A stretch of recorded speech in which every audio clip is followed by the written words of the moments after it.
दा दंफैयो आङो दिल्ली सुरजगन्ज हारियानानि मोनसे जायगायाव बेयाव इन्टारनेशनेल मोनसे एक्सप' जादों बेयाव फैनानै आं मोनसे बिराद मोजां मोनसे फिल खालामनो हादों जे बेयाव जे माखासे सोलोंनांगौ आरो बेयाव जे माखासे माने बुस्थुफोर माने गोदान गोदान मुगाजों गोरोबनानै बुस्थु बानायनाय बेफोरखौबो सोलोंनांगौ आरोबाव ट्रेडिशनेल जिफोर ड्रेसफोर दङ बेफोर जे दिनैनि दिनावहाय मोजां जायगा मोननो थांगासिनो दं बे बुस्थुखौ आं दिनै बेयाव फैनानै मोनदांनो हादों आरो ओरैबायदि मोजां मोजां जिनिसफोर दङ जाय जिनिसफोरखौ जों दिनैसिमबो जोंनि जायगायाव दङ खिन्थु बेखौ जोङो रेसपन्स जायाखै आरो बेखौ जोङो बाहायनो रोङाखै बे दिनै बेबायदि बाहायनायखौ आं गोबां नुनो मोनदों आं बेयाव माने गोमोथाव दा आमेजिं नि जायगानिबो माखासे प्रडाक्टसफोर फाननाय नुदों नोंथाङा मा बुंनो सानो बिनि माबाजों आङो जोंनि आसामनि माखासे बेयाव स्टल बसायनाय नुदों बिथांमोनखौबो जोंबो आं मोगा मोगि जाबाय रायलायबाय बिथांमोननिया माबायदि फाननो हादों माबायदि रेसपन्स मोनदों आं सोंनायाव बिथांमोना बुंदों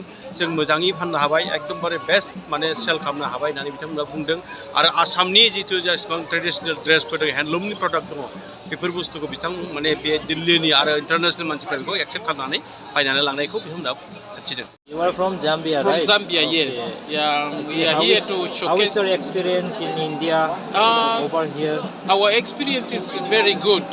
Yeah, Indian people, we didn't expect that. They are very good people. Yeah, they welcomed us and we shared very good knowledge in terms of business. Welcomed, so we are happy for that. We are than this.